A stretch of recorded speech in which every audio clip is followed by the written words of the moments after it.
Soy Francisco Alberto, muchos me conocen como Paco Beto, entonces no me pueden decir Francisco Alberto Paco Beto, no tengo distinción. Realmente lo que yo les voy a estar platicando es un poquito de los trabajos que hemos estado realizando, qué desafío hemos encontrado y cómo estamos trabajando en resolver esos desafíos. La charla le pusimos conservación genética de la guacamaya verde, estos desafíos del cambio global. Pues prácticamente aquí están todos los colaboradores y bueno, pues vamos a darle. La conservación genética de las especies amenazadas es fundamental por simples razones. La resiliencia a cambios ambientales, es decir, si tenemos una mayor diversidad genética dentro de nuestras poblaciones, algunos individuos de esas poblaciones van a tener esa resiliencia a esos cambios ambientales, ya sea por un cambio en, no sé, cambio climático, a lo mejor por la deforestación o alguna enfermedad. También tener esa diversidad genética nos ayuda a reducir los procesos endogámicos, es decir, esa relación entre congéneres, poder tener conectividad de las poblaciones, mantener esa diversidad. Obviamente, como ya se ha hablado aquí en las presentaciones, cuestiones de evolución y adaptación y sobre todo la restauración y manejo de esas poblaciones para la persistencia a largo plazo.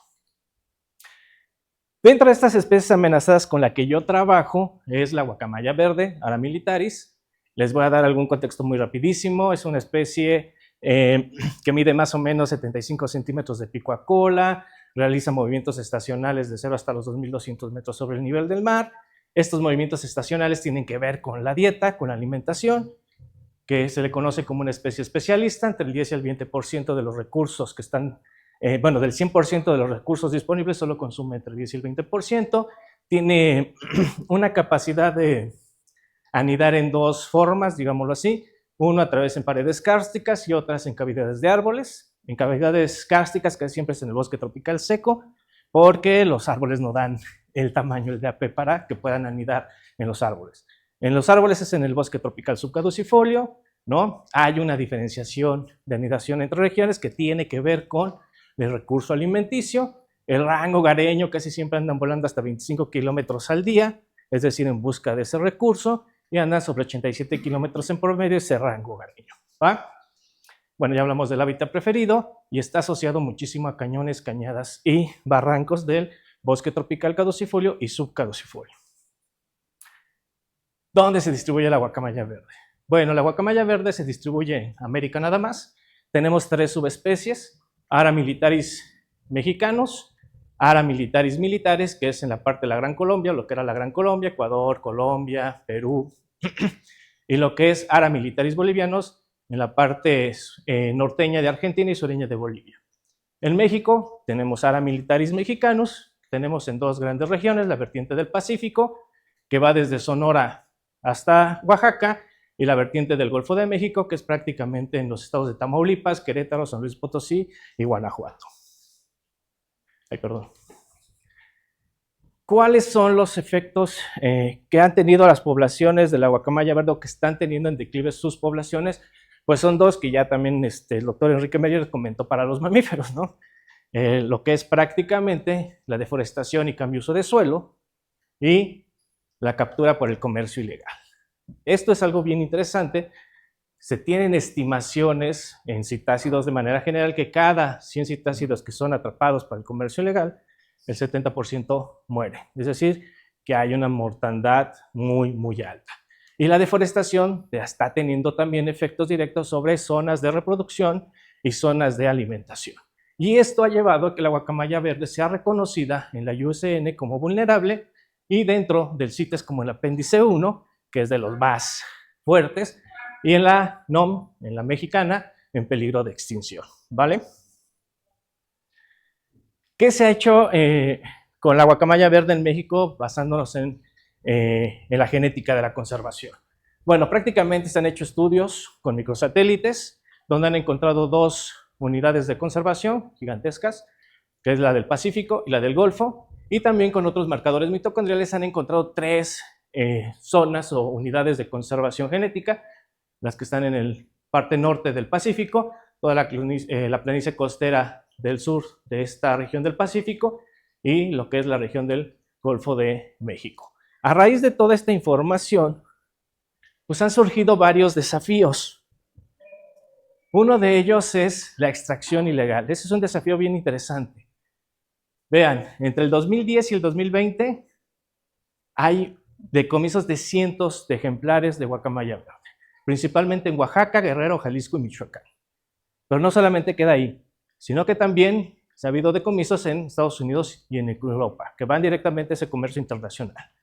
Se estima que la extracción ilegal con la pérdida del hábitat tenemos menos de 2,000 individuos en vida silvestre para México. Esa es la estimación. La estimación de la USN anda entre 2,000 y 7,000 ejemplares en todo el mundo, entonces, pues más o menos. Ese es un desafío bien interesante, bien importante. ¿Cómo logramos, con la ayuda de la genética, pues sí, ahora sí que a enfrentar ese desafío? Bueno, lo que se está haciendo es prácticamente todas estas zonas, los colorcitos azules y verdes son zonas o sitios o localidades donde se encuentra la guacamaya verde, ¿no? Algunas ya las tenemos genotipificadas, es decir, con microsatélites y consecuencias secuenciadas, vaya. Y lo que estamos haciendo es tratar de utilizar aquellos individuos que se encuentran en cautiverio, ya sean decomisados, ya sea encontrados, pues se encuentran en las CIPS, que nos puedan ayudar a regresar o regresarlos a su entorno a través de identificar el origen geográfico probable a través de la genética. Entonces, ¿qué es lo que necesitamos? Pues necesitamos genotipicar todas las poblaciones o la mayor cantidad de poblaciones que están presentes en México, porque entonces ya tenemos la referencia silvestre, y ahora sí, todos los individuos que están en cautiverio, podríamos identificar de dónde podrían ser para una posible reubicación. Ahora, si el decomiso es rapidísimo y tenemos poco día, 2 o 3 días, poder hacer el análisis y poder reintroducirlas, para evitar esta onda de que el acercamiento con los humanos, la impronta, ¿no? Que es muy difícil quitar la impronta en los citácidos. Entonces, ese es uno de los desafíos que estamos enfrentando. Otro es cómo enfrentar la pérdida y fragmentación del hábitat. En un estudio que se hizo para determinar la diversidad genética, pues prácticamente encontramos que hay 3 zonas importantes donde la fragmentación es muy alta, que es en la parte del oriente de México y en las regiones de Sinaloa y de Nayarit. Y resulta que esta relación de la fragmentación con la genética son los sitios, no se ve aquí, una disculpa, el cañón no es muy bueno, y pues prácticamente son los sitios donde tenemos una mayor endogamia entre las poblaciones. Entonces, pues prácticamente la reducción de su hábitat está haciendo que haya más reproducción entre congéneres, al menos esos son los datos que nos están indicando. ¿Cómo enfrentamos este desafío? Bueno, a través de buscar y de entender todas las poblaciones, la genética de todas las poblaciones posibles, bueno, incurrir a una nueva disciplina que es la genética del paisaje, donde nos va a poder permitir 2 cosas. Una, ver corredores biológicos, identificar la conectividad del paisaje, cuáles son esos sitios importantes, y también modelar la diversidad genética. Si nosotros modelamos la diversidad genética y aunado a eso le ponemos la capa de cambio uso de suelo, la más reciente, podemos buscar esos puntos críticos para la conservación. Es decir, si yo tengo una zona que es muy fragmentada y baja diversidad, ¿qué necesito hacer? Pues bueno, buscar la conectividad, ¿no? Si tengo zonas con alta fragmentación y mucha diversidad, pues los corredores biológicos no lo van a decir. Pero si tenemos poca fragmentación y mucha diversidad, pues mantener esa conectividad. Entonces la idea es, o estamos en esa onda, identificar esos puntos críticos para la conservación y validar esos posibles corredores. No nada más que se quede en un papelito y que digamos, ay, aquí, por aquí va a ir la guacamaya y por ahí va a pasar. No, hay que validar esos corredores. Y hay 2 formas de validarlas. Una, directamente con la cartografía participativa. Hay que involucrar a las comunidades. Las comunidades saben dónde están las guacamayas, saben por dónde pasan. Ellas pueden identificarnos si realmente las ven, cómo las han visto, dónde se mueven.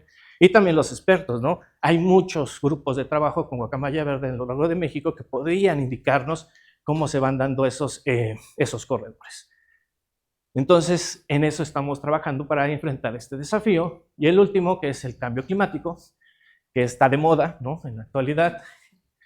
Prácticamente lo que se ha visto es que el cambio climático puede estar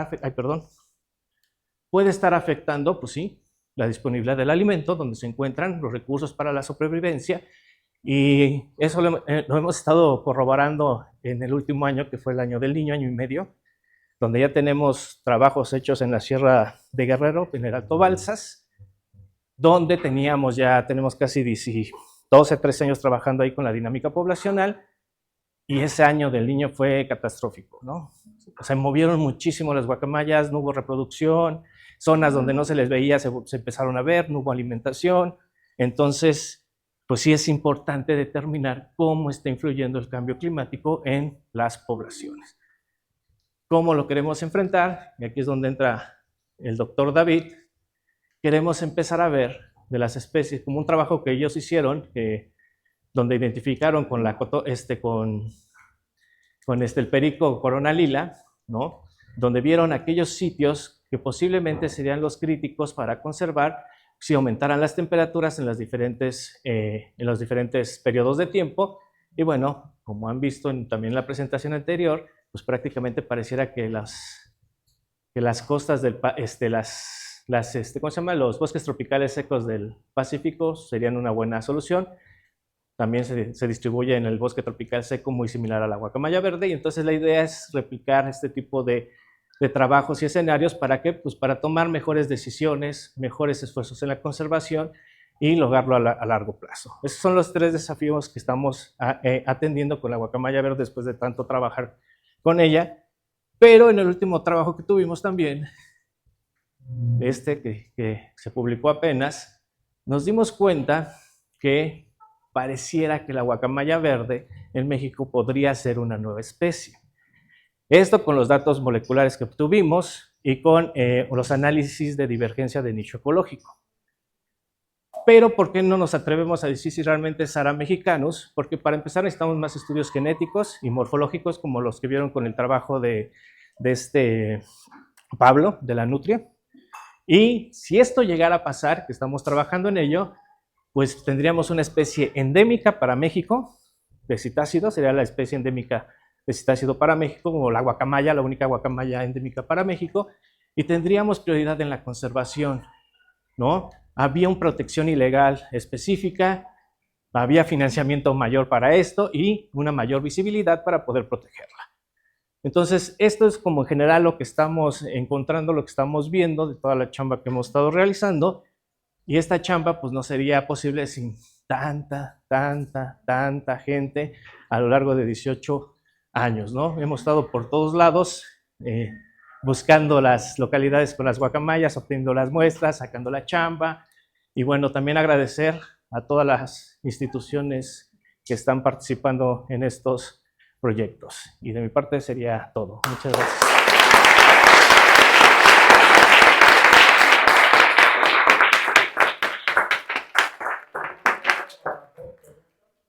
Sí.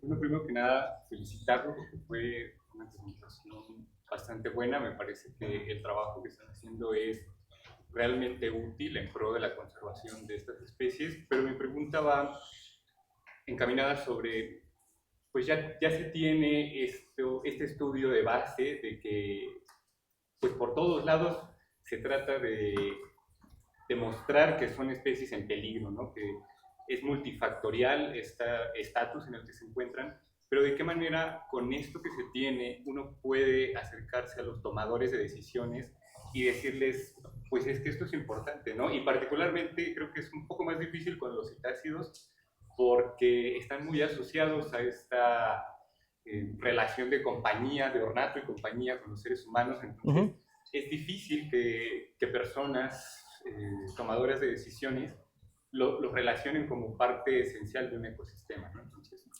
¿cómo se lograría? Fíjate que bajo mi experiencia, nosotros hemos trabajado en varias regiones del México profundo en general. Las comunidades, cuando uno se les acerca, les platica toda esta información mucho más digerida, con otros datos, hemos logrado que incluso se pongan algunos santuarios de las guacamayas, que los